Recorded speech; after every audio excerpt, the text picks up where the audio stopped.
The sun is setting somewhere in the ancient world, perhaps 2,000 years ago, or three, or even more. The sky is slowly changing from the bright blue of day to something softer, warmer, touched with gold and amber and the faintest purple at the edges. And all across the settlements, the villages, the great cities of antiquity, people are beginning their evening preparations. The same gentle rituals that had been performed night after night, generation after generation, for thousands upon thousands of years. We can imagine standing there, in any one of these ancient places, watching as the daylight slowly fades. Perhaps we're in a modest home in Pompeii, or a villa outside Athens, or a simple dwelling along the banks of the Nile. The air is beginning to cool, that pleasant shift from the warmth of day to the gentle coolness of evening. And everywhere, in every home, people are preparing for the coming darkness in ways that would seem both foreign and deeply familiar to us. There's something profoundly peaceful about this time of day, this liminal moment between light and dark. The ancient peoples understood this transition in ways we've perhaps forgotten, living as we do in a world where artificial light is instant, abundant, always available at the flip of a switch. But back then, in those distant times, the approach of darkness was something to be prepared for, something that required thought and planning and gentle ritual. The preparations would begin while there was still natural light to see by. In kitchens and storerooms, people would be checking their supplies of oil, making sure they had enough to last through the night. The oil, usually olive oil in the Mediterranean regions, though other oils were used in different parts of the world, was precious. Every drop mattered. It represented not just light, but safety, comfort, the ability to extend the useful hours of the day just a little bit longer. We can picture a woman, perhaps in ancient Rome, moving quietly through her home as the shadows begin to lengthen. She knows exactly how much oil she'll need for the evening. One lamp for the main room where the family will gather, another for the kitchen if there's still work to be done, perhaps a small one for the children's sleeping area, just enough light to check on them during the night. She's done this countless times before, this careful calculation of light and darkness, of necessity and conservation. The lamps themselves, these simple vessels that held such importance in daily life, were beautiful in their simplicity. Made of clay in most cases, though the wealthy might have bronze or even silver. Shaped by human hands on potter's wheels that turned slowly, rhythmically, creating these small containers for light. Each lamp was unique in its own way, bearing the subtle marks of its maker, the slight irregularities that reminded you this was something crafted by human hands, not machine-made, not mass-produced in the way we understand it today. The basic design was elegantly simple: a reservoir for the oil, a spout where the wick would rest, sometimes a handle for carrying.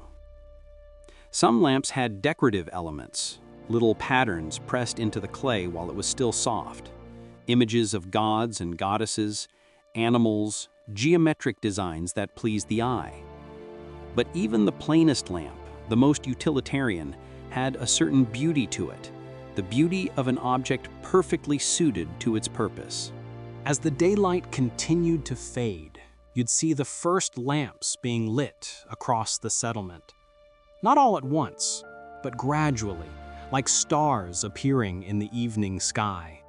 First, one window would show the warm glow of lamplight, then another, until the whole community was dotted with these small points of light, each one representing a household, a family, people preparing for the evening hours. The act of lighting the lamp was itself a small ritual. It wasn't like striking a match or flicking a lighter. Those conveniences were still millennia away. Instead, fire had to be transferred from another source. Many households kept a fire burning continuously, carefully tended, never allowed to completely die out. From this central flame, a thin piece of wood or a twist of straw would be lit, and this would be used to light the wick of the oil lamp. The wick, usually made from plant fibers, linen or papyrus or whatever was locally available, would need to be adjusted just right.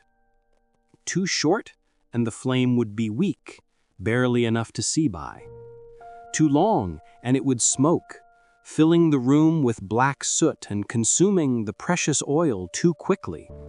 There was an art to it. This balance, learned through years of practice, passed down from parent to child, this knowledge of how to create and maintain the perfect flame. We can imagine the soft sound of these preparations, the gentle clink of ceramic as lamps were moved into position, the quiet splash of oil being poured, the faint rustling of wicks being trimmed. These weren't loud activities. They were quiet, meditative almost, part of the natural rhythm of transitioning from day to night. Children would watch these preparations with the same fascination that children have always shown for fire. The transformation of darkness into light, even this small, controlled light, held a kind of magic.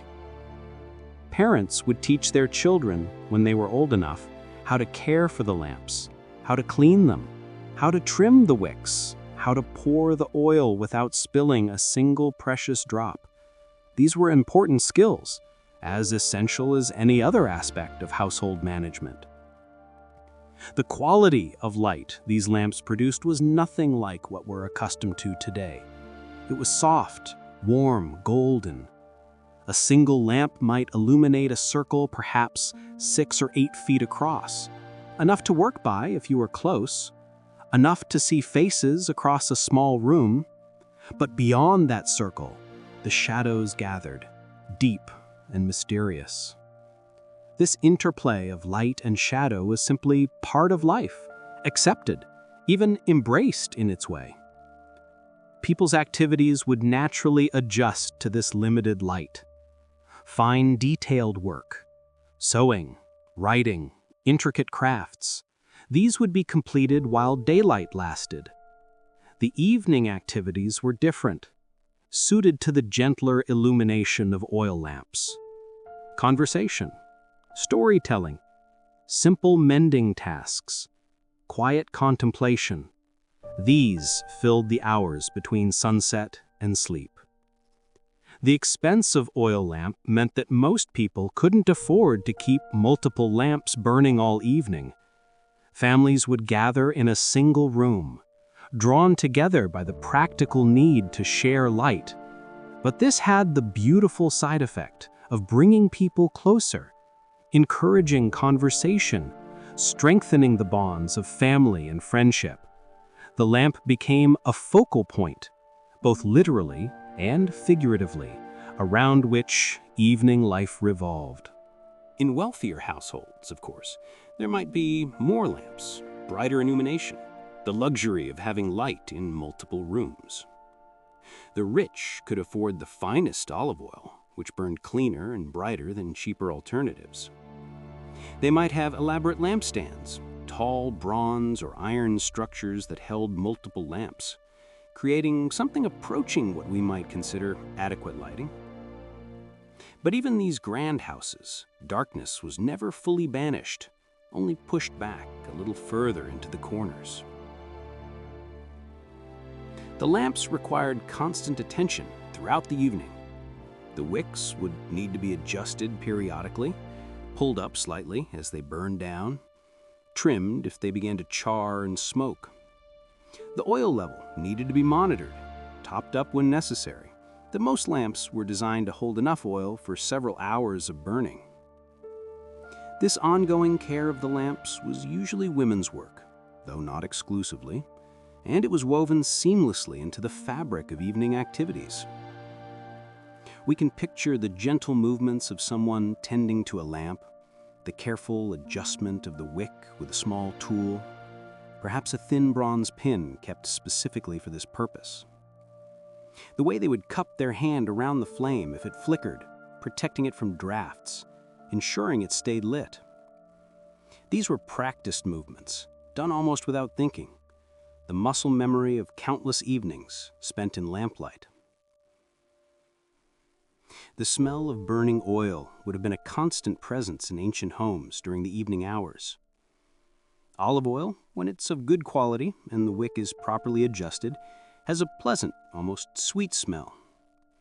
But cheaper oils or a poorly maintained lamp could produce a more acrid odor, along with smoke that would gradually blacken walls and ceilings. Archaeological evidence shows us these soot stains, still visible after all these centuries, marking where lamps regularly burned.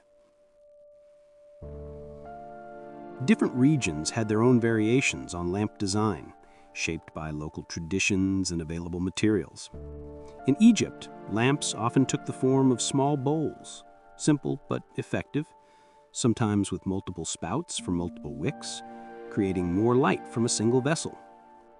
In China, ceramic lamps might be more elaborate, with covers to protect the flame from wind and decorative elements that showed remarkable craftsmanship. Each culture developed its own solutions to the universal human need for light after dark. The fuel used also varied by region and economic status. While olive oil was the premium fuel in the Mediterranean world, other options existed. Sesame oil was common in some regions, fish oil in coastal areas. Even animal fats rendered down and clarified could serve as lamp fuel, though these often produced more smoke and less pleasant odors. The choice of fuel was determined by what was locally available and affordable, another example of human adaptability and resourcefulness. Some lamps were designed for specific purposes. There were small, portable lamps that could be carried from room to room, their handles worn smooth by countless hands. There were workshop lamps, designed to provide focused light for craftspeople working after dark. There were ceremonial lamps, used in religious contexts, often more elaborate, decorated with religious symbols and imagery.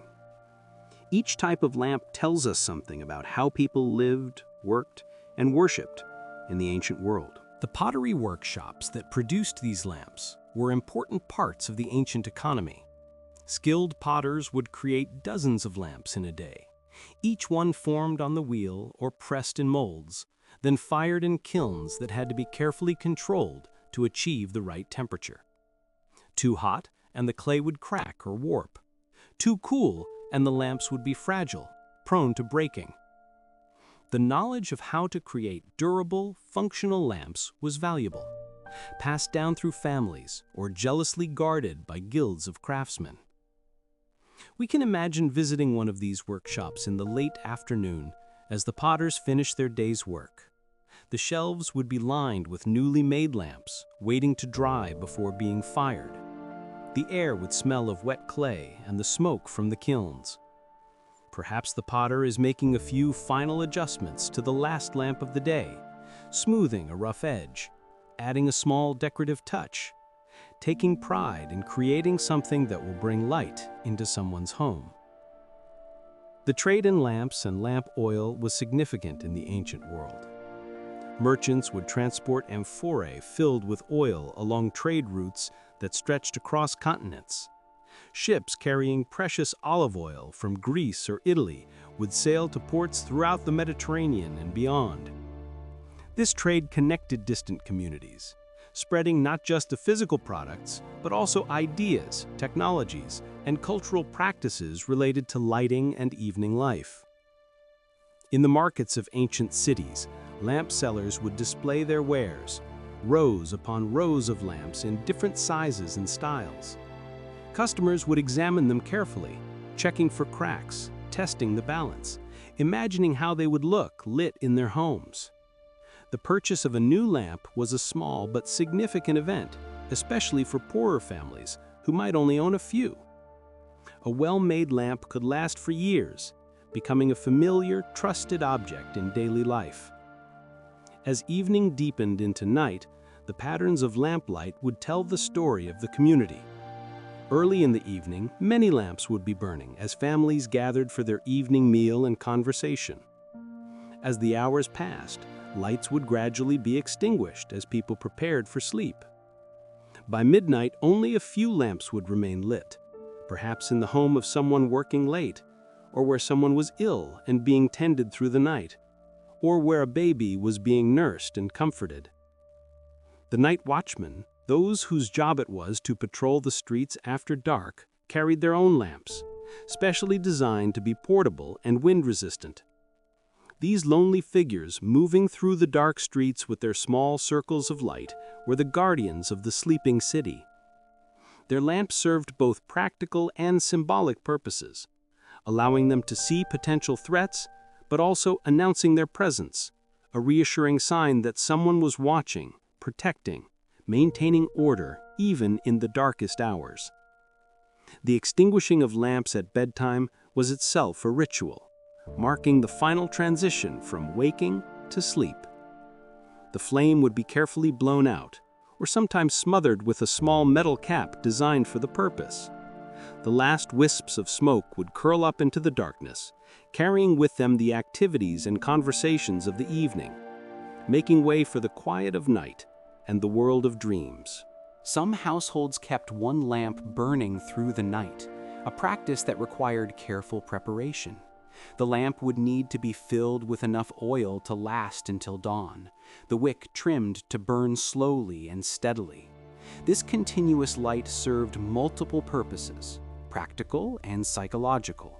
It made it easier to tend to children or elderly family members during the night. It provided a source of fire for relighting other lamps if needed. And it offered a sense of security, a small defiance against the complete darkness. The very wealthy might employ lamp servants, whose specific job was to maintain the lamps throughout the evening and night. These servants would move quietly through the house, trimming wicks, refilling oil, replacing lamps that had gone out. They would need to know the preferences of each family member, who liked their lamp positioned just so, who needed extra light for reading, who preferred near darkness for sleeping. It was a position that required discretion, reliability, and a deep understanding of the rhythms of the household. In religious contexts, lamps took on additional significance. Temples often maintained eternal flames, lamps that were never allowed to be extinguished, tended day and night by priests or priestesses. These sacred flames represented the presence of the divine, the continuity of worship, the unbroken connection between the human and the sacred realms. The oil for these lamps was often specially consecrated, the wicks prepared with particular care, every aspect of their maintenance imbued with religious meaning. The symbolism of lamps extended beyond the purely religious. Light versus darkness, knowledge versus ignorance, life versus death. These fundamental dualities were embodied in the simple oil lamp. In art and literature from the ancient world, lamps appear again and again as symbols, metaphors, carriers of deeper meaning. A lamp going out might represent death. A lamp being lit could symbolize birth or enlightenment. The sharing of flame from one lamp to another could represent the passing of knowledge or tradition. We can imagine the stories told by lamplight, the ancient tales that were passed down through generations, taking on a special quality in the flickering shadows. The storyteller's face would be illuminated from below, features dramatic in the moving light, gestures casting wild shadows on the walls. Children would sit transfixed, both by the stories and by the hypnotic dance of the flame, the two becoming intertwined in memory, inseparable, the stories forever associated with the warm glow of the evening lamp. The myths and legends of many cultures feature lamps prominently. The story of Aladdin's lamp, though from a later period, builds on ancient traditions about lamps as containers of power, magic, possibility. The wise and foolish virgins in Christian tradition, with their lamps either prepared or unprepared, speak to the importance of foresight and readiness. These stories reflect the central role that lamps played in daily life, elevated to mythic significance. The seasonal variations in lamp use would have been pronounced. In winter, with its long nights, lamp oil consumption would increase dramatically, a significant expense for ordinary families. Summer evenings, with their extended twilight, might require only minimal lamp use. This seasonal rhythm, tied to the natural cycles of light and darkness, connected people intimately to the changing seasons in ways we've largely lost in our artificially lit world. During special occasions and festivals, lighting took on celebratory dimensions. Extra lamps would be lit, perhaps special scented oils would be used, creating an atmosphere of festivity and abundance. The Romans had a festival called Lucernaria, specifically celebrating lamps and light. Houses would be illuminated with as many lamps as the family could afford, creating a magical atmosphere of warmth and brightness, pushing back against the darkness. The workshop of a scribe or scholar presented unique lighting challenges. These individuals needed to work by artificial light more than most, copying texts, studying scrolls, creating new works. They would position their lamps carefully to minimize shadows on their work surface, perhaps using polished metal reflectors to direct and intensify the light. The eye strain must have been considerable, and we can imagine them pausing frequently to rest their eyes, to trim the wick, to stretch muscles cramped from hunching over their work in the dim light. Medical practitioners faced similar challenges when treating patients after dark. Examining injuries, preparing medicines, performing emergency procedures, all by lamplight, required skill and adaptation. They would have developed techniques for positioning lamps to provide the best possible visibility, perhaps having assistants hold multiple lamps to illuminate their work. The limitations of lamplight would have influenced medical practice, encouraging the development of diagnostic methods that relied more on touch and questioning than on visual examination. The gradual transition from lamplight to darkness as people prepared for sleep was a natural, physiological process that aligned with human circadian rhythms in ways that our modern lighting often disrupts. The warm, dim light of oil lamps didn't suppress melatonin production the way bright electric lights do. People would naturally become drowsier as the evening progressed, their bodies responding to the diminishing light by preparing for sleep. Children growing up with lamplight would have had a different relationship with darkness than modern children do. The darkness wasn't something to be banished completely, but something to coexist with, to understand, to respect. They would learn to navigate their homes in near darkness, to recognize sounds and shadows, to be comfortable with limited visibility. This familiarity with darkness was a practical skill, but also perhaps fostered a different kind of imagination, one populated by the mysteries that lurked just beyond the circle of lamplight. The cleaning and maintenance of lamps was a regular chore, usually done during daylight hours when it was easier to see. Old oil would need to be cleaned out, especially if it had gone rancid. The reservoir would be washed, dried, checked for cracks. Wicks would be replaced when they became too charred to burn properly. The simple, repetitive nature of these tasks made them meditative, a quiet preparation for the evening's illumination. We can picture a young person learning these maintenance tasks for the first time, carefully watching an elder demonstrate the proper technique, how to pour out the old oil without making a mess, how to clean the narrow spout where the wick sits, how to tell when a wick needs replacing. These lessons were part of growing up, part of taking responsibility for the household's daily functioning.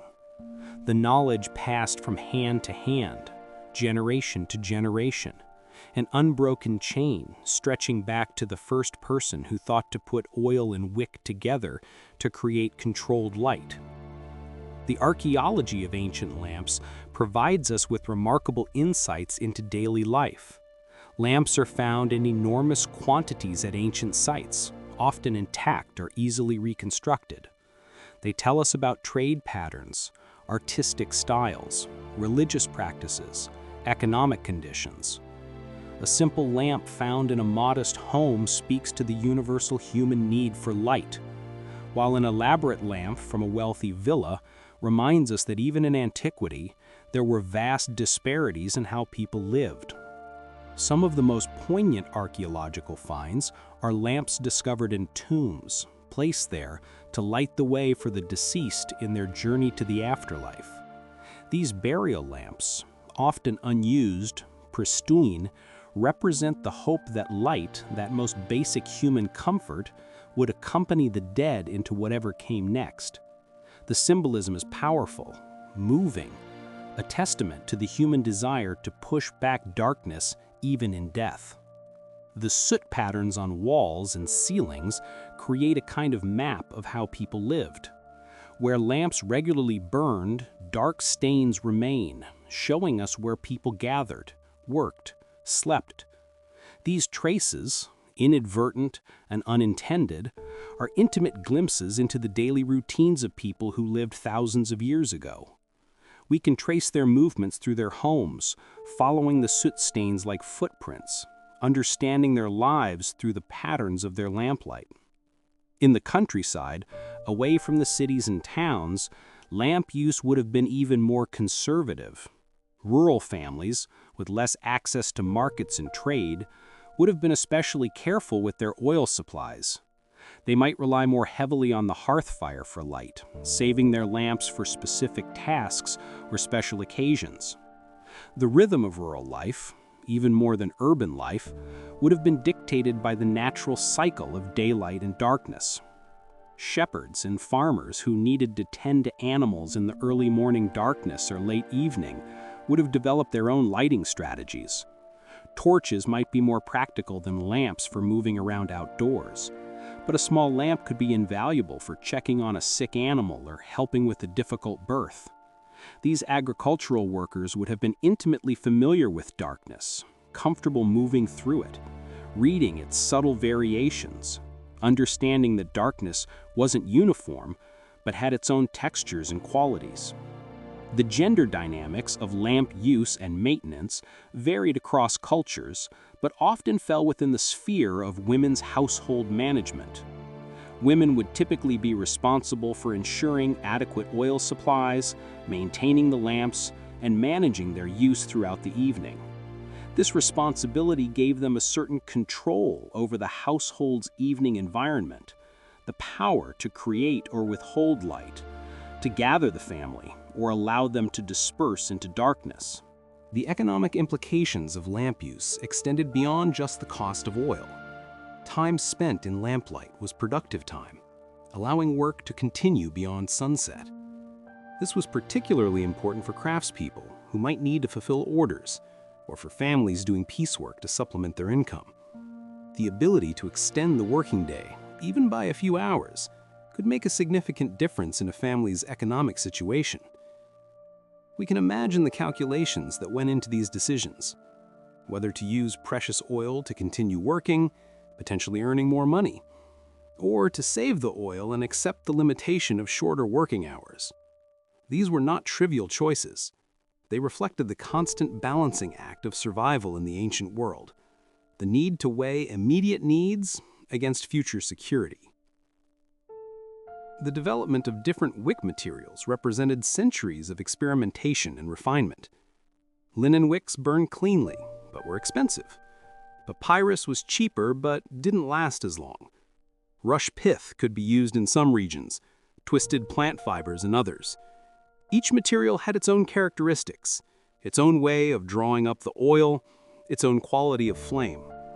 The knowledge of which plants made good wicks, how to prepare them, how to twist or braid them for optimal burning, this was valuable information, carefully preserved and passed on.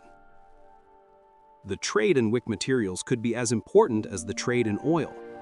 Regions that produced high-quality linen or papyrus could export these materials across vast distances. A wick made from Egyptian papyrus might eventually burn in a lamp in distant Britannia, a small but tangible connection across the ancient world, threads of light linking disparate communities. Some innovative lamp designs attempted to address the limitations of single-wick lamps. Multiple wick lamps could produce more light, though they consumed oil proportionally faster. Some lamps had reservoirs designed to feed oil automatically to the wick, maintaining a consistent flame without constant adjustment. Others had shields or covers to protect the flame from drafts while still allowing light to escape. Each innovation represented someone's attempt to improve on this most basic technology, to push back the darkness just a little bit more effectively. The color of lamplight could be modified by adding certain substances to the oil. Salt might make the flame burn slightly brighter. Certain resins could add a pleasant scent while also affecting the color of the light. These modifications were usually reserved for special occasions, adding an extra dimension to ceremonial or festive lighting. The knowledge of these additives, what was safe, what was effective, what created the desired effect, was another form of ancient expertise. Children's toys and games in the ancient world were adapted to the realities of lamplight. Shadow puppets, using hands or cut-out figures to create shadows on the wall, would have been a common entertainment. Simple games that could be played in limited light, storytelling, riddles, memory games, these would have filled the evening hours. The limitations of lamplight encouraged activities that brought people together, that relied on imagination rather than visual stimulation. The medical understanding of how lamplight affected the eyes was limited but practical. People knew from experience that working too long by lamplight caused eye strain, headaches, fatigue. They developed strategies to minimize these effects, taking regular breaks, positioning lamps to reduce glare, using the brightest light available for the most detailed work. The human ability to adapt, to find ways to work within limitations, is beautifully illustrated in these ancient accommodations to artificial light. Sailors and fishermen had their own unique relationship with lamps. Ships needed lights for navigation, for signaling, for working on deck after dark. But open flames on wooden ships were dangerous, requiring special precautions.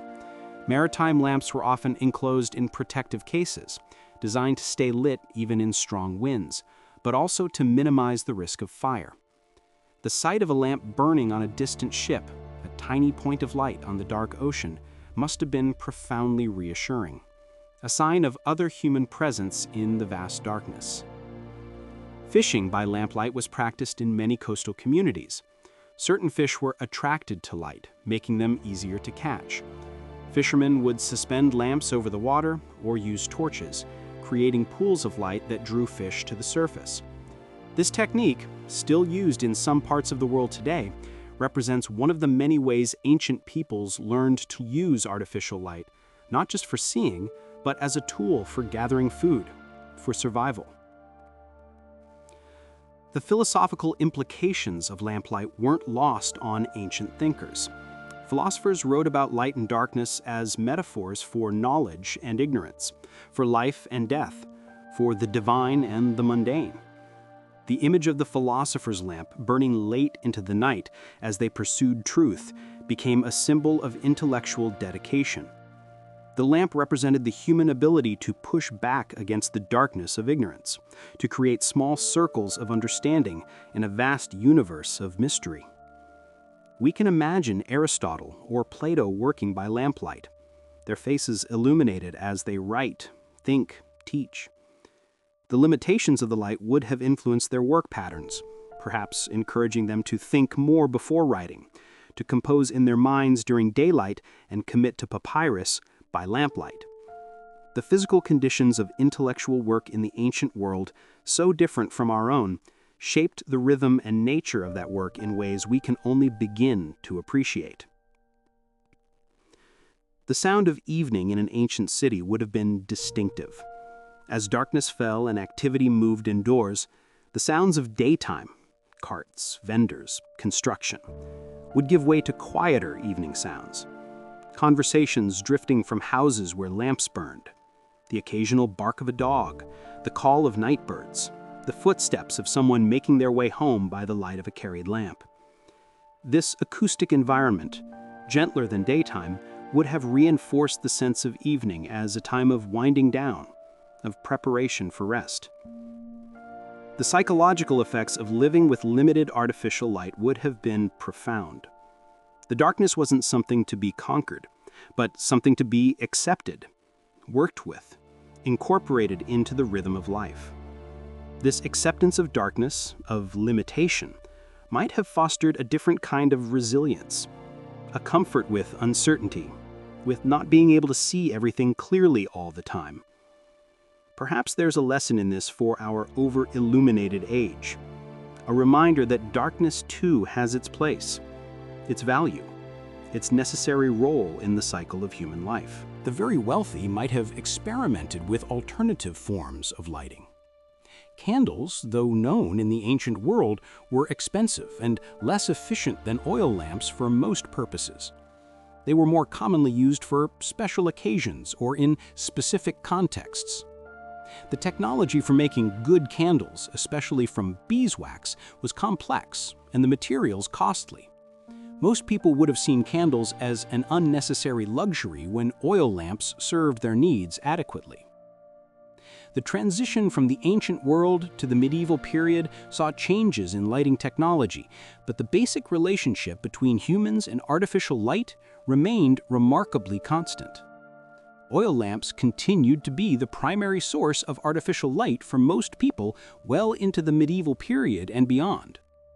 The fundamental human experience of gathering around a small source of light as darkness fell, this continued unchanged for centuries, millennia, a continuous thread connecting us to our ancestors. As we think about these ancient lamps, these simple clay vessels that held such importance, we might reflect on how different our relationship with light has become. We live in a world where darkness has been largely banished, where artificial light is so abundant we speak of light pollution, where the stars that were so visible to our ancestors are hidden from most of us by the glow of our cities. We've gained so much, the ability to be productive at any hour, the safety of well-lit streets, the convenience of instant illumination. But perhaps we've also lost something. That intimate relationship with light and darkness, that daily ritual of preparation, that gathering together necessitated by the scarcity of light. The ancient oil lamp reminds us that technology doesn't always mean complexity. Sometimes the simplest solutions, oil, wick, clay vessel, are the most enduring. These lamps served humanity for thousands of years, requiring no infrastructure, no electrical grid, no complex manufacturing. They could be made locally from available materials, repaired easily, passed down through generations. There's an elegance to this simplicity, a sustainability that we might learn from as we face our own challenges of resource scarcity and environmental impact. The social dimensions of lamplight, the way it brought people together, encouraged conversation, created intimate spaces within the larger darkness, these are worth considering in our modern context. Our abundant artificial light allows us to separate, to pursue individual activities in different rooms, to be alone with our devices and their glowing screens.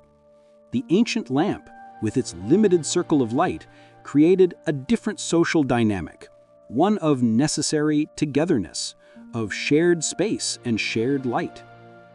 We might imagine what it would be like to live for just one evening as the ancients did, to let darkness fall naturally, to light a single lamp, to gather with family or friends in its gentle glow, to let conversation flow without the distraction of screens, to tell stories, to sit in comfortable silence, to feel the natural drowsiness that comes as the flame burns lower. There's something appealing about this, something that speaks to a deep human need for rhythm, for ritual, for connection. The archaeological record continues to reveal new information about ancient lighting. New sites are excavated, new lamps discovered, New techniques for analysis developed. Each discovery adds to our understanding, filling in details, correcting misconceptions, painting an ever richer picture of how people lived in the pre-electric world. The humble oil lamp, so common that archaeologists sometimes hardly note them, continues to illuminate not just ancient darkness, but our understanding of ancient life. The regional variations in lamp design tell stories of cultural exchange and isolation. When we see similar lamp styles across distant regions, we can trace trade routes, migration patterns, the spread of ideas and technologies. When we see unique local variations, we understand something about innovation, about the human tendency to improve and personalize even the most basic tools. Each lamp is both an individual object, made by specific hands for specific purposes, and part of a vast material culture that spans continents and millennia. The decoration of lamps provides insights into ancient beliefs and values. Religious symbols, mythological scenes, images of daily life all appear on lamp surfaces. These decorations weren't merely aesthetic, they carried meaning, told stories, expressed beliefs. A lamp decorated with an image of Athena might have belonged to someone who particularly honored that goddess, or perhaps someone who valued wisdom, or someone who simply found the image pleasing. We can only guess at the specific meanings, but the fact that people took time to decorate these utilitarian objects tells us they were valued, that they held significance beyond their purely functional role. The disposal of broken lamps creates its own archaeological record. Pottery dumps where broken lamps were discarded tell us about consumption patterns, about how long lamps typically lasted, about the economic life of ancient communities. Sometimes these dumps contain hundreds or thousands of lamp fragments, testament to the ubiquity of these objects in ancient life. Each fragment represents evenings of light, conversations, work, worship, all the activities that continued after sunset, thanks to these simple vessels. The evolution of lamp-making techniques over centuries shows human ingenuity at work. Early lamps were hand-formed, each one unique. The development of molds allowed for faster production, more standardized products, the beginning of what we might recognize as mass production. But even molded lamps show variation. The hand of the craftsperson in the finishing touches, the choice of decoration, the quality of the clay and firing. Technology advanced, but the human element remained. We can trace the development of specialized lamp-making centers, places where particularly fine lamps were produced and exported widely. These centers developed a reputation, brand recognition we might say, their products sought after and commanding premium prices. Italian lamps were particularly prized, exported throughout the Roman Empire and beyond. The mark of a particular workshop on a lamp base was a guarantee of quality, a source of pride for both maker and owner. The fuel supply chain for lamps was complex and vital. Olive groves needed to be maintained, olives harvested and pressed, oil stored and transported. This industry employed thousands, from agricultural workers to merchants to distributors. The availability and price of lamp oil affected everyone. A poor harvest could mean a dark winter for many families. This interconnection, this dependence on agricultural cycles and trade networks for something as basic as light, is a reminder of how integrated ancient economies were. The recycling and reuse of lamps was common. A broken lamp might be repaired with lead clamps, extending its useful life. When finally beyond repair, the clay might be ground up and used in new pottery, or the fragments might be used as fill in construction. This practical approach to resources, using and reusing until nothing useful remained, was born of necessity but represents a kind of sustainability we're only now returning to appreciate. The sacred and secular uses of lamps often overlapped. The same type of lamp might be used in a home for everyday lighting and in a temple for religious ceremonies. But the context transformed the meaning. A lamp lit in honor of a deity carried different significance than one lit to illuminate evening work. The flame was the same, the oil was the same, but the intention, the meaning was different. This flexibility of meaning, this ability of simple objects to carry multiple significances, is characteristic of ancient material culture. Night markets in some ancient cities would have been illuminated by hundreds of lamps, creating a magical atmosphere. Vendors would display their wares by lamplight, the golden glow making everything seem special, valuable, worth purchasing. The practical challenge of providing enough light for commerce after dark would have required coordination, planning, perhaps municipal regulations about who could sell where and when. These night markets were social spaces as well as commercial ones, places where people gathered, gossiped, enjoyed the spectacle of the illuminated stalls. The use of lamps in religious processions created moving rivers of light through darkened streets. Worshippers would carry individual lamps, creating a collective illumination far greater than any single light. These processions, whether for regular festivals or special occasions, would have been powerful visual experiences, the darkness transformed by hundreds of small flames moving in unison. Participants would have felt part of something larger, their individual light contributing to a collective brightness. The metaphorical use of lamps in ancient literature and philosophy reveals how central they were to conceptual thinking. The idea of keeping one's lamp trimmed and burning as a metaphor for preparedness, the concept of passing light from one lamp to another as a symbol of teaching and learning, the image of a lamp hidden under a bushel basket representing hidden talent or knowledge, these metaphors only work because everyone understood intimately how lamps functioned. The gender and age dynamics of who could handle fire and lamps varied by culture, but generally involved important transitions. A child might be allowed to carry a lamp only after reaching a certain age, marking a step toward adulthood and responsibility. Young women might be taught lamp maintenance as part of their preparation for managing a household. The ability to safely handle fire, to maintain light, was a fundamental life skill that marked one's readiness for greater responsibilities. The night sounds of ancient cities would have been punctuated by the activities of those who worked by lamplight. The tap-tap-tap of a cobbler finishing an urgent repair, the scrape of a baker preparing dough for the morning's bread, the soft murmur of a scribe reading aloud as they copied. These sounds would have drifted through the darkness, signs of life and industry continuing despite the absence of natural light. The question of when to light the evening lamp would have been a daily decision based on multiple factors. The weather. Cloudy days would require earlier lighting. The season. The specific activities planned for the evening. The availability of oil. All would influence this choice. There was likely a moment, different for each household but consistent within it, when someone would say, "Time to light the lamps," and evening would officially begin. The storage of lamp oil required careful planning.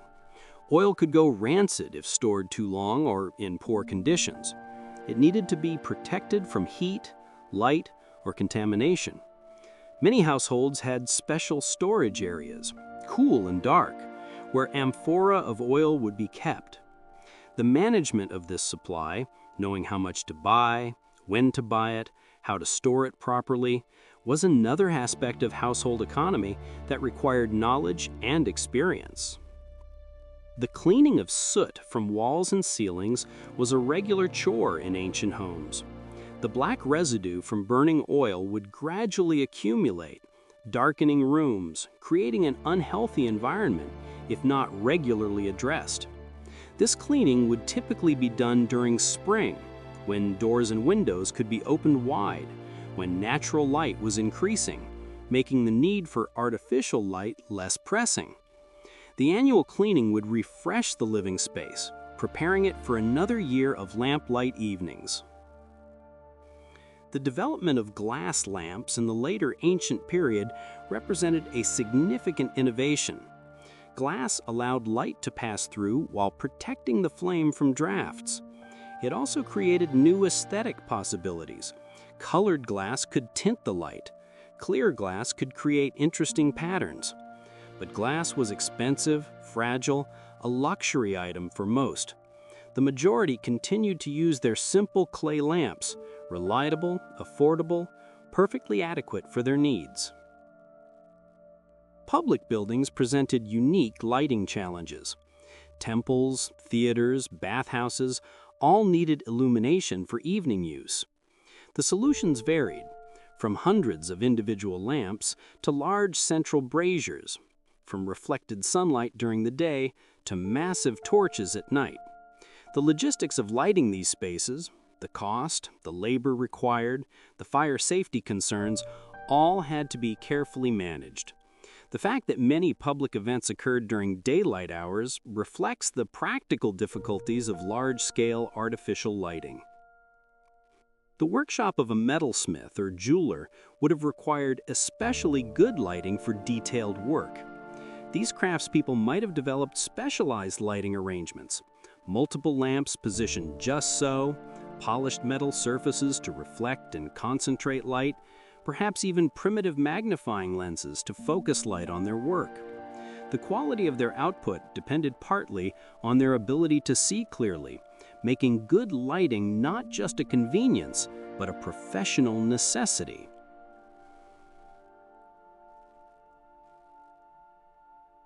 The psychology of darkness in the ancient world would have been complex. Darkness could be frightening, full of real and imagined dangers. But it could also be comforting, a time of rest, of intimacy, of peace. The daily transition from light to dark and back to light would have created a psychological rhythm, a natural cycle of activity and rest that aligned with human biological needs in ways our constantly illuminated world often disrupts.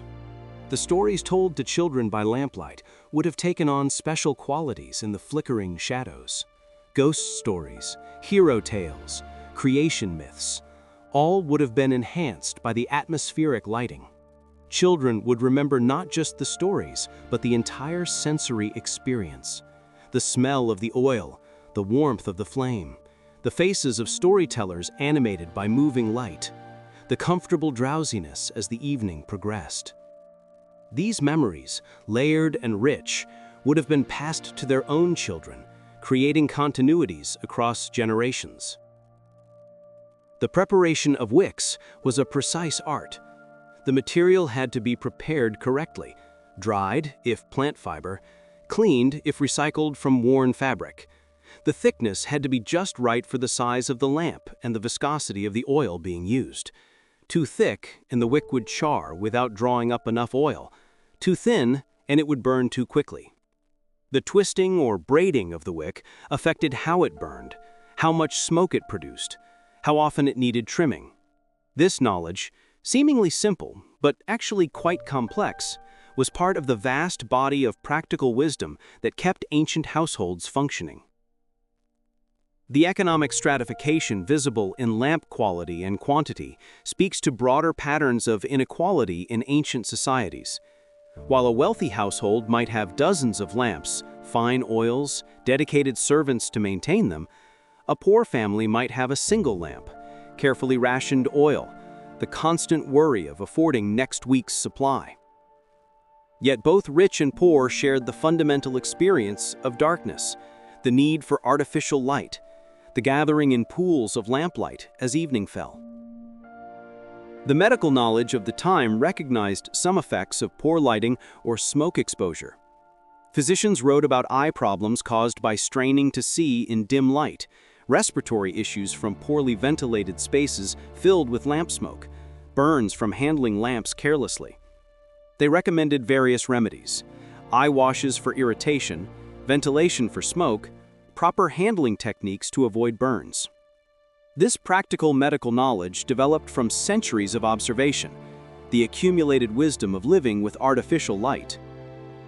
The use of mirrors to amplify lamplight was known in antiquity, though the quality of ancient mirrors, usually polished metal rather than glass, limited their effectiveness. Still, a carefully positioned bronze mirror could direct light where it was needed, doubling the effective illumination from a single lamp. The wealthy might have had multiple mirrors arranged to maximize their lighting, an ancient form of light engineering that prefigures our modern understanding of reflection and light management. The lamp makers themselves would have worked by lamplight during busy seasons, their own products illuminating their workshops as they created more lamps for others.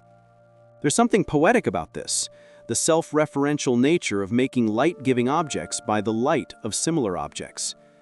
These craftspeople would have an intimate understanding of their products, knowing from personal experience what made a good lamp, what design features really mattered, what small improvements could make a significant difference in daily use.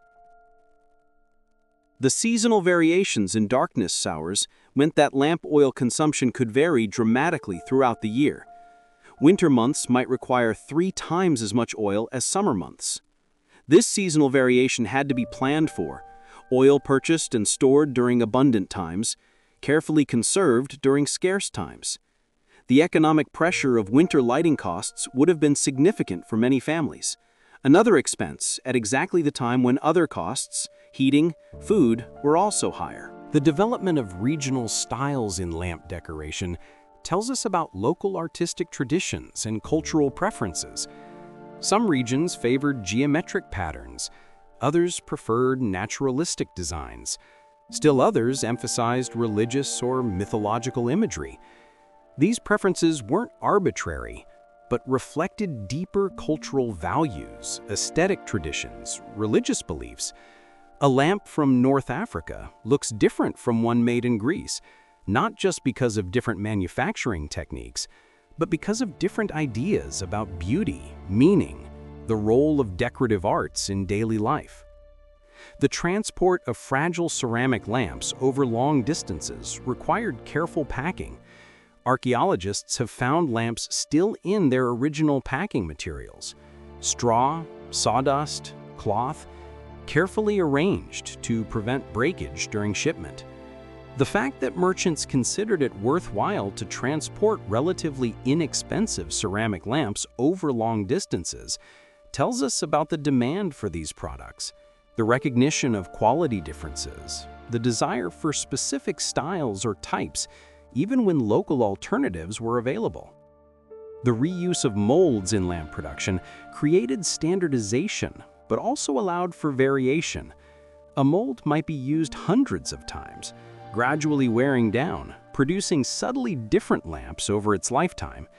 When a mold finally wore out, a new one might be made from one of the better lamps it had produced, introducing small changes that accumulated over generations of production.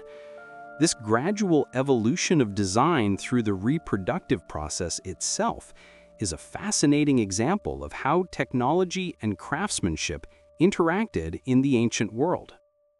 The discovery of lamp workshops with their kilns, molds, tools, and waste heaps provides intimate glimpses into ancient industrial processes. We can see where apprentices practiced, their imperfect attempts discarded, where master craftsmen worked on special commissions, where the regular production line created dozens of standard lamps daily. These workshops were businesses, supporting families, contributing to local economies, part of the complex web of production and consumption that characterized urban life even in antiquity. The use of lamps in funerary contexts varied by culture, but often reflected beliefs about the afterlife. Lamps placed in tombs might be intended to light the deceased's journey, to provide comfort in the darkness of death, or simply to equip them with necessary items for the afterlife. Some tombs contain dozens of lamps, far more than one person could need, suggesting either extreme wealth, special religious significance, or perhaps the contributions of multiple mourners, each adding their own lamp to the burial. The wear patterns on ancient lamps tell stories of use: a thumb-worn smooth spot where someone habitually held the lamp, soot patterns showing which side usually faced the user, repair marks indicating a lamp too valued to discard despite damage. These physical traces connect us directly to ancient users. Someone held this lamp night after night, carried it through their home, adjusted its wick, refilled its oil, relied on its light. The intimacy of these connections across millennia is profoundly moving. The development of specialized lamp furniture, stands, hangers, reflectors, shows how integral lamps were to interior design and daily life. A lampstand wasn't just functional, it was often decorative, a statement piece that showed taste and affluence. The placement of these stands in rooms, evidenced by wear patterns on floors and mounting points on walls, tells us about how ancient people organized their living spaces, where they preferred to have light, how they moved through their homes in the evening hours. The observation of lamp flames for divination was practiced in various cultures. The way a flame flickered, its color, the patterns in the smoke, all might be interpreted as omens or messages.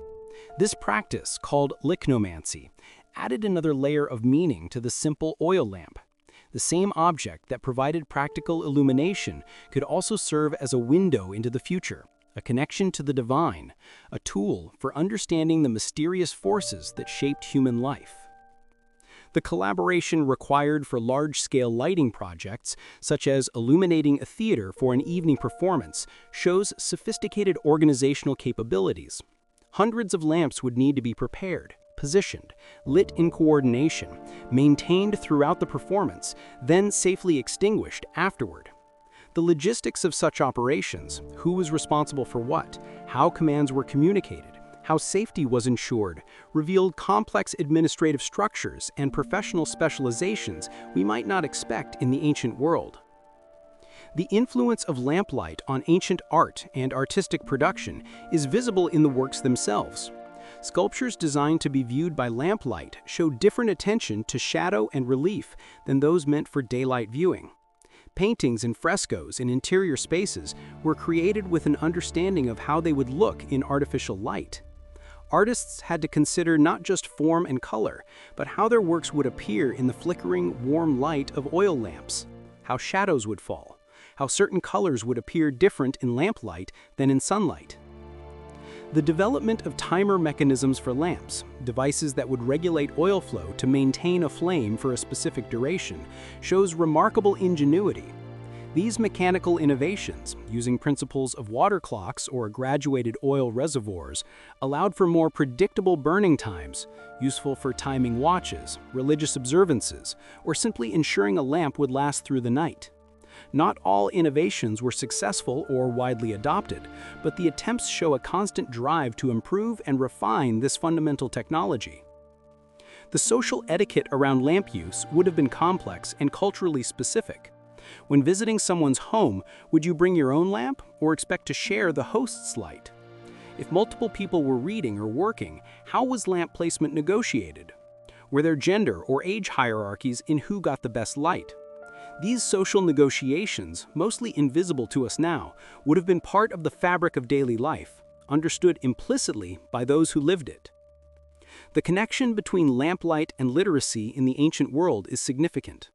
The ability to read and write by artificial light extended the hours available for these activities, making literacy more practical and valuable. But it also limited literacy in some ways. Reading by lamplight was harder, required better eyesight, caused more strain.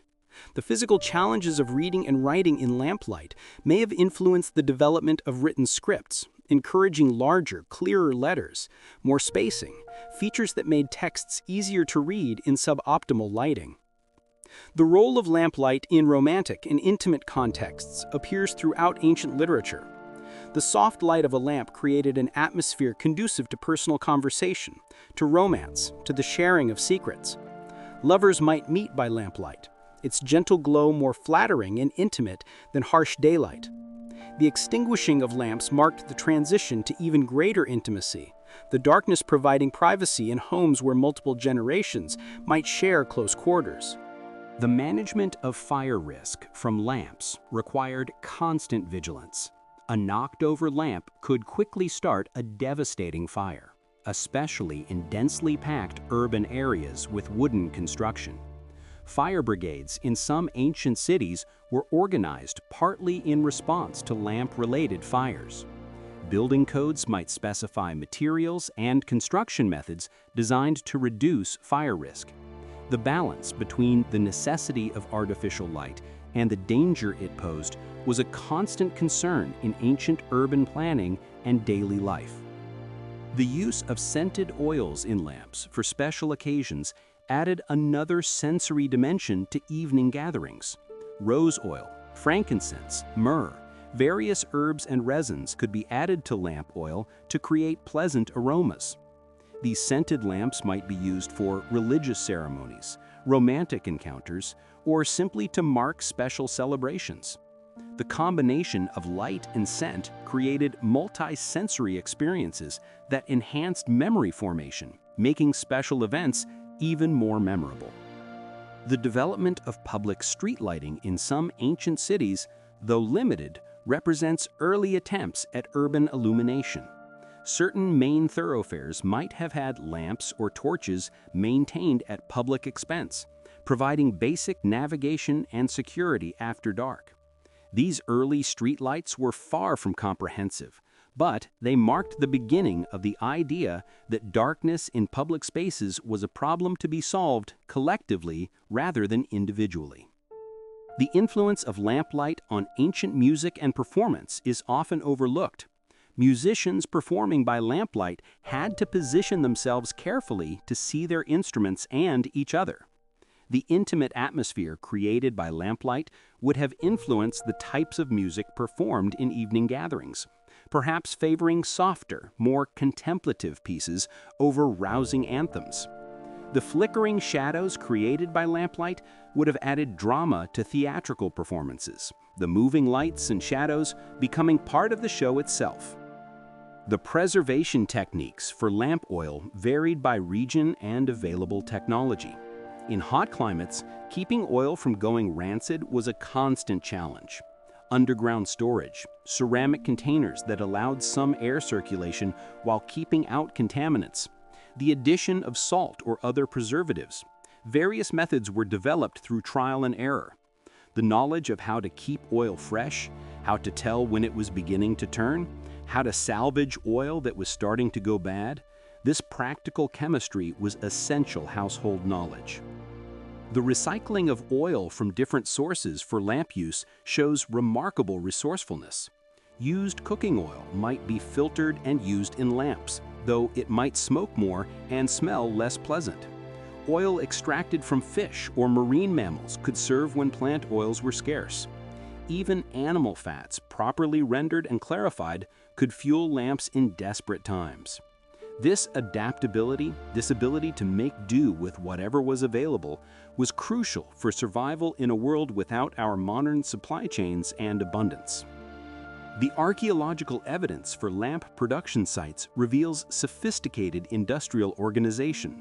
Large workshops might have had specialized workers, some preparing clay, others working the wheels or molds, others applying decoration, still others managing the kilns. This division of labor, this early factory system, allowed for increased production and consistency. The economic impact of these workshops on local communities would have been significant, providing employment, generating trade, contributing to the urban economy. The use of lamps in educational contexts shaped ancient learning. Students studying by lamplight would have had to work differently than those studying by daylight. The strain of reading by artificial light might have encouraged more oral instruction, more memorization, less reliance on written texts. Teachers would have had to consider lighting when planning lessons, perhaps doing detailed work during daylight hours and discussion or recitation by lamplight. The physical conditions of learning, so different from our well-lit classrooms, influenced pedagogical methods in ways we're only beginning to understand. The symbolic significance of maintaining eternal flames in temples required enormous dedication and resources. Priests or priestesses charged with keeping these flames burning had one of the most important religious duties. The failure of an eternal flame was seen as a terrible omen, requiring purification rituals, sacrifices, sometimes even political consequences. The practical challenges of maintaining a flame continuously, ensuring adequate fuel supplies, protecting it from weather, training successive generations of flamekeepers, all this speaks to the deep religious significance attached to these lights. The gradual improvement in wick materials over centuries shows technological progress through small innovations. The discovery that certain plants made better wicks, that specific preparation methods improved performance, that particular braiding patterns affected burning. Each small improvement built on previous knowledge. This incremental progress, so different from our modern pace of technological change, nevertheless resulted in significant improvements over time. A Roman-era lamp was notably superior to its Bronze Age predecessor, the result of countless small refinements over generations. The social spaces created by lamplight fostered particular types of interaction. The limited circle of light naturally brought people physically closer together. Conversations by lamplight had a different quality than those in bright daylight, perhaps more intimate, more thoughtful, less hurried. The gathering around a lamp created a defined social space, inclusive of those within the light, exclusive of those beyond it. These micro-environments of light within larger darkness shaped social dynamics in subtle but important ways. The intersection of lamplight with ancient medicine extended beyond just providing light for treatments. The smoke from certain oils was believed to have medicinal properties. Lamps might be used to heat medicinal preparations or to provide gentle warmth for patients. The soft light of lamps was recognized as less harsh on weak or sensitive eyes than bright sunlight.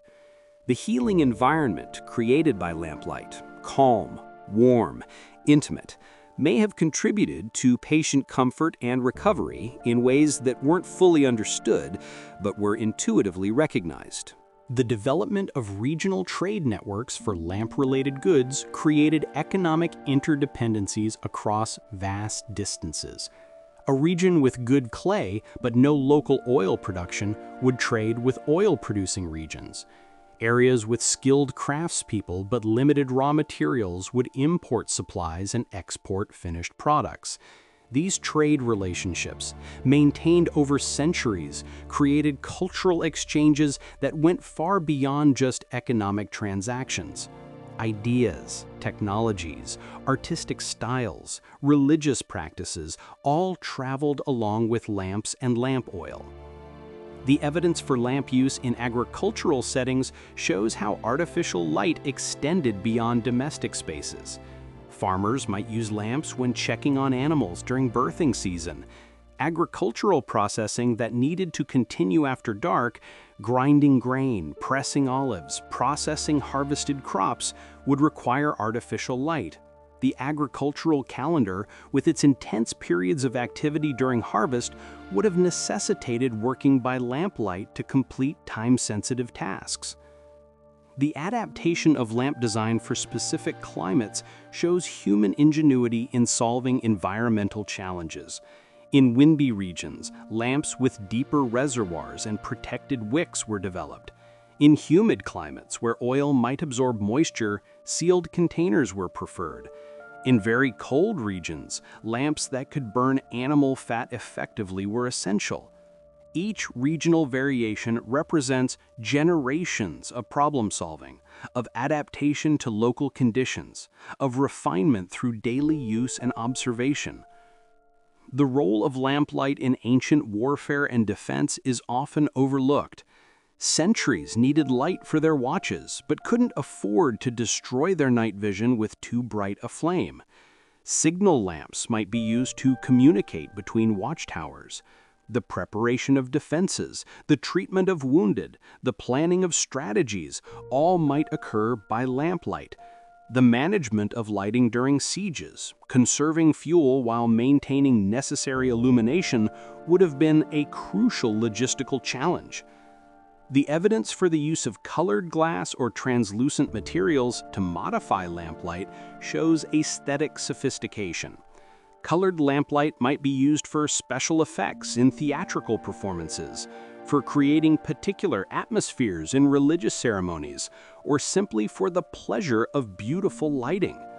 The technology to create these effects, colored glass, thin sheets of colored material, specially treated oils that burned with different colored flames, represents artistic innovation applied to functional objects. The gradual transition from purely functional to increasingly decorative lamps in wealthy households shows how prosperity influenced material culture. As basic lighting needs were easily met, attention turned to aesthetic considerations. Lamps became status symbols, artistic expressions, collectible objects. The tension between function and form, between practical necessity and artistic expression, played out in the evolution of lamp design over centuries. The preservation of lamp-making traditions through periods of political and economic upheaval shows the fundamental importance of this technology. Even as empires rose and fell, as cities were destroyed and rebuilt, the knowledge of how to make and use oil lamps persisted.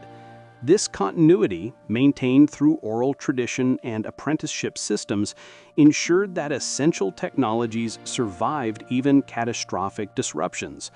The lamp makers of one generation passed their knowledge to the next, an unbroken chain spanning millennia. The influence of lamplight on ancient concepts of time is subtle but significant. Without bright artificial light to extend productive hours indefinitely, people's activity patterns more closely followed natural rhythms. Evening activities by lamplight had a different tempo than daytime activities, generally slower, more contemplative, less focused on productivity. This natural slowing as light diminished may have contributed to healthier sleep patterns and better alignment with circadian rhythms than our modern lit environment allows. As we near the end of our contemplation of ancient lamps and evening preparations, we might consider what these simple objects tell us about human nature itself. The desire to push back darkness, to create circles of light and warmth, to gather together in the glow of artificial illumination. These seem to be fundamental human impulses that transcend culture and time. The oil lamp, in all its variations, represents one of humanity's most successful and enduring technologies, a solution so elegant and effective that it remained essentially unchanged for thousands of years. The patience required to live with lamplight, the acceptance of limitation, the careful conservation of resources, these attitudes shaped by necessity in the ancient world might offer lessons for our own time. As we face challenges of sustainability and resource scarcity, perhaps we can learn from ancestors who made do with so much less, who found ways to create meaning and beauty and community even within strict limitations, who gathered each evening in circles of lamplight and found that sufficient, even abundant. The silence that came with darkness in the ancient world is something we've almost entirely lost. Once the lamps were extinguished, once the last conversations died away, a profound quiet would settle over communities. No hum of electrical devices, no distant traffic, no artificial sounds. Just the natural noises of night, wind, animals, the settling of buildings, the breathing of sleeping family members. This quiet darkness, so complete, so enveloping, provided a kind of rest that our constantly stimulated modern minds rarely experience. And now, as we prepare to close our own contemplation, we might imagine ourselves back in that ancient dwelling we visited at the beginning. The evening has grown late, the oil in the lamp is running low, the flame beginning to flicker and dim. The stories have been told, the day's concerns discussed and set aside, the children long since asleep. Someone rises, cups their hand around the flame, and gently blows it out. The last wisp of smoke rises into the darkness, carrying with it the warmth and light of another day, making way for rest, for dreams, for the restoration that comes with accepting darkness as a natural and necessary part of life. The ancient lamp reminds us that not all problems require complex solutions, that sometimes the simplest answer, oil and wick and clay, is the best answer. It reminds us that limitation can foster creativity, that scarcity can build community, that gathering in small circles of light can be more meaningful than flooding every space with brightness. These lessons from the ancient world, illuminated by the gentle glow of oil lamps, remain relevant, perhaps essential, as we navigate our own challenges and seek our own balance between light and darkness, activity and rest, connection and solitude. And so, as the imaginary lamp of our story burns lower, as the words begin to slow and soften, we can appreciate the continuity between those ancient people preparing for sleep by lamplight and ourselves, preparing for rest in our own way. The technology has changed, but the human need for that transition, that gentle movement from light to dark, from waking to sleeping, remains constant. The same stars that look down on ancient lamp-lit windows look down on us. The same need for rest calls to us. The same peace awaits us in the darkness. The lamp flames of antiquity have long since gone out, but their light continues in a way, preserved in the archaeological record, in the written accounts of those who lived by their glow, in the traditions and practices that evolved from that fundamental technology. Every time we light a candle, every time we gather around a fire, every time we create a circle of light in the darkness, we're connecting with that ancient tradition, participating in that timeless human activity of pushing back the night, creating spaces of warmth and safety and community in the vast darkness. Perhaps tonight or tomorrow night, you might try turning off all the electric lights for just a moment, lighting a single candle or lamp, and sitting quietly in its glow. Feel how different the world becomes, how the circle of light creates a special space, how the darkness beyond becomes not threatening, but restful, how your mind begins to quiet, how your body begins to prepare for sleep. In that moment, you'll be experiencing something very close to what our ancestors experienced every night. That gentle transition from light to darkness, from activity to rest, guided by the soft glow of a simple flame. The ancient lamps are silent now, their flames long extinguished, their oil long since consumed, but their legacy continues. In museums around the world, these simple clay vessels sit behind glass, no longer functional, but still speaking to us across the centuries. They tell us about human ingenuity, about adaptation, about the creation of comfort and community in challenging circumstances. They remind us that our ancestors were not so different from us, that they too sought light in darkness, warmth in cold, togetherness in solitude.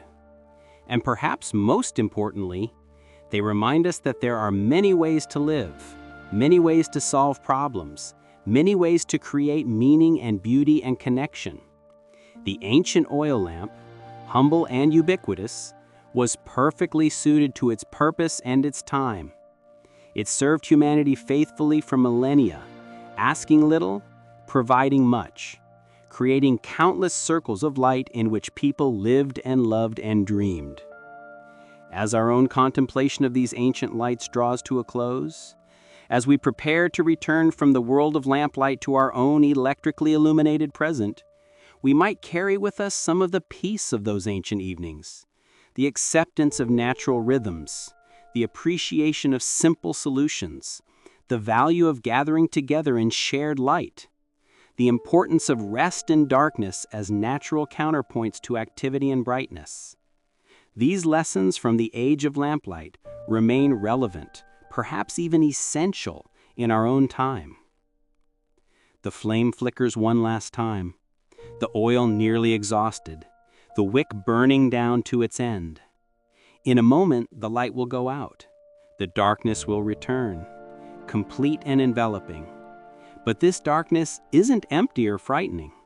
It's full of potential, of rest, of dreams, of the promise that tomorrow the sun will rise again, and if needed, tomorrow evening the lamps will once more be lit, the cycle continuing as it has for thousands upon thousands of years. The ancient art of lamplighting, of evening preparation, of creating small havens of light in the darkness, this is part of our shared human heritage. Every person who ever trimmed a wick, who ever poured oil carefully into a clay vessel, who ever gathered with others around a flickering flame, they're all part of this story. And in a way, so are we.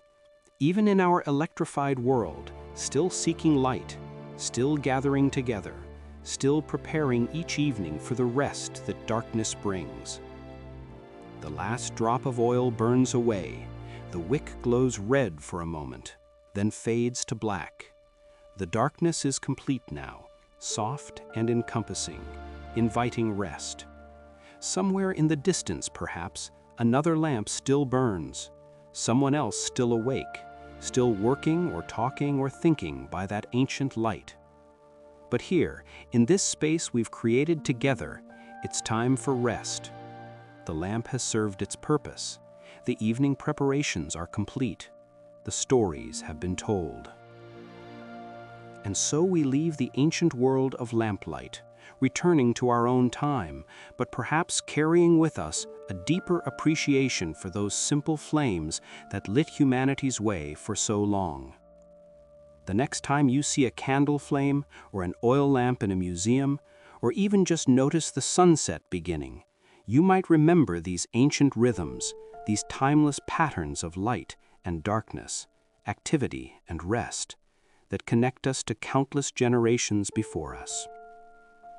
The silence deepens, the darkness completes itself, and somewhere in the gentle space between waking and sleeping, between consciousness and dreams, the ancient lamps continue to burn in memory, in imagination, in the continuous thread of human experience that connects us all.